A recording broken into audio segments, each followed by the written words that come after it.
प्यारे बच्चों, good morning. आज मैं आपको पढ़ाने जा रहा हूँ गुणज, जिसको हम अपवर्तक कहते हैं और अंग्रेजी में मल्टीपल कहते हैं।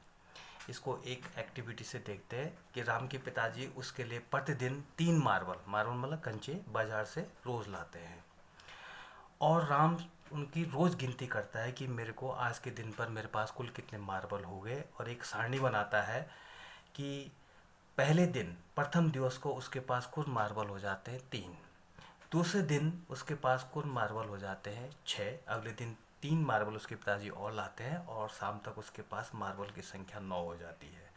चौथे दिन कुल मार्बल उसके पास 12 हो जाते हैं, फिर 3 मार्बल और अगले दिन आते हैं तो शाम को उसके पास 15 मार्बल हो जाते हैं। इस प्रकार वो जितने मार्बल उसके पिताजी लाते रहते हैं शाम को वो गिनती करता है। इस प्रकार वो देखता है कि पहले दिन मार्बल 3 थे, दूसरे दिन 6 थे, फिर 9, 12, 15 और ये संख्या आगे बढ़ती जाती है। इस प्रकार जो ये संख्याएं हमें मिली 3, 6, 9, 12, 15, ये संख्याएं 3 की गुणज कहलाती हैं।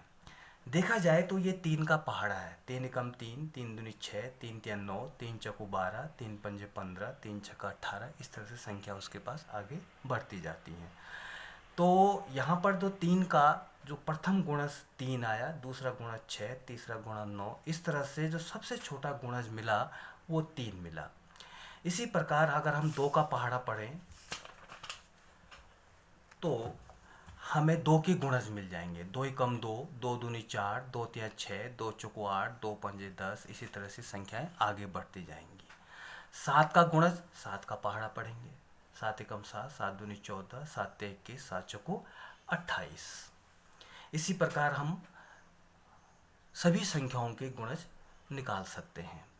तो ये गुणज निकालने के लिए हमें निकालते समय हम 2 बातें हमें मुख्य रूप से मिली कि किसी भी संख्या का सबसे छोटा गुणज वह संख्या स्वयं होती है। जैसे 2 का सबसे छोटा गुणज 2 मिला, 3 का सबसे छोटा और पहला गुणज भी 3 मिला, 7 का सबसे छोटा गुणज 7 मिला। और किसी भी संख्या का सबसे बड़ा गुणज बहुत बड़ी संख्या होती है, इसलिए हम किसी भी संख्या का सबसे बड़ा गुणज नहीं निकाल सकते हैं। तो शाम को बेटा मैं आपको फैक्टर, जिसको हम गुणनखंड करते हैं, उसका वीडियो भेजूंगा।